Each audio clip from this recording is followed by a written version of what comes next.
अस्सलाम वालेकुम। अच्छा भाई, आज मैं आपको टेस्ट बताऊंगा एलएफटी। एलएफटी टेस्ट का मतलब लीवर फंक्शन टेस्ट। ये बड़ा इंपॉर्टेंट टेस्ट है।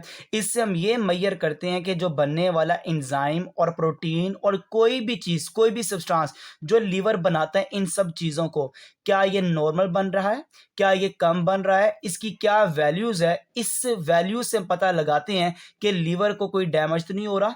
इन चीज़ों से पता लगाते हैं कोई लीवर को कोई डिजीज़ तो नहीं हो रही या डिसफंक्शन क्यों हो रहा है। इन वैल्यूज से हमें पता लगेगा। जैसे एंजाइम, लीवर के अंदर जो एंजाइम बनते हैं, एएलटी, एएसटी, एएलपी, जीजीटी, ठीक है। एएलटी एक एंजाइम है जिसको एसजीपीटी भी कहते हैं। एएलटी का पूरा नेम है एलानिन अमाइनो ट्रांसफरेज है। एएसटी एंजाइम का पूरा नाम है एस्पार्टेट अमाइनो ट्रांसफरेज, जिसको एसजीओटी भी कहते हैं।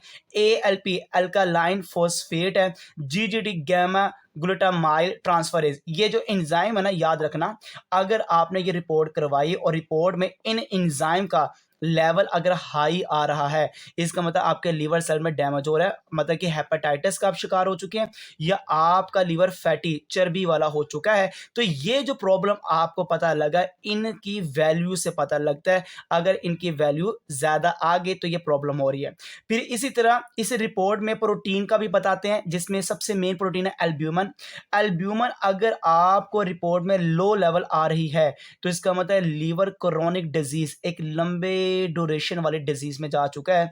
इसलिए लीवर डिसफंक्शन, परफॉर्मेंस अपनी अच्छी नहीं दे रहा, कोई प्रॉब्लम आ चुकी है। तीसरे नंबर पे इस रिपोर्ट के अंदर हमें बताया जाता है बिलीरुबिन। ये जो बिलीरुबिन है, ये भी लीवर लीवर के अंदर अगर हाई बिलीरुबिन आपको नजर आ रहा है इस रिपोर्ट के अंदर, तो याद रखना आपको पीला यरकान हो चुका है। या तो आपकी वो जो नाली है, बाइल डक्ट, ठीक है, जो कि पित्ते का मसला, ठीक है, जिसको आप कहते हैं gall bladder, bile duct obstruction, उसमें रुकावट आ चुकी है, जिसकी वजह से बाइल आगे नहीं ट्रांसफर हो सक रहा। या आपका लीवर डिसफंक्शन हो रहा है, वो अपनी जो फंक्शनिंग है उसको छोड़ रहा है, अगर ये हाई आ जाए। इसलिए इस रिपोर्ट से हमें तीन चीज़ों का लेवल देखना पड़ता है, और तीनों की वजह से मैंने आपको प्रॉब्लम बताई कि एंजाइम की ज़्यादा होने से ये प्रॉब्लम आ रही है, अल्ब्यूमिन के ज़्यादा होने से ये प्रॉब्लम आ रही है, और बिलीरुबिन का ज़्यादा होने से ये प्रॉब्लम आ रही है। इनकी नॉर्मल वैल्यू क्या है? जैसे एएलटी का नॉर्मल वैल्यू ऑफ 7 से लेके 56 माइक्रो पर लीटर है, और एएसटी की 8 से लेके 48 माइक्रो पर लीटर है। इसी तरह हमारे पास एएलपी के 40 से 129 है, जो कि टोटल बिलीरुबिन की 0.1 से लेकर 1.2 मिलीग्राम पर डेसीलीटर है। एल्ब्यूमिन की 8.5 से लेकर 5.0 ग्राम पर डेसीलीटर है।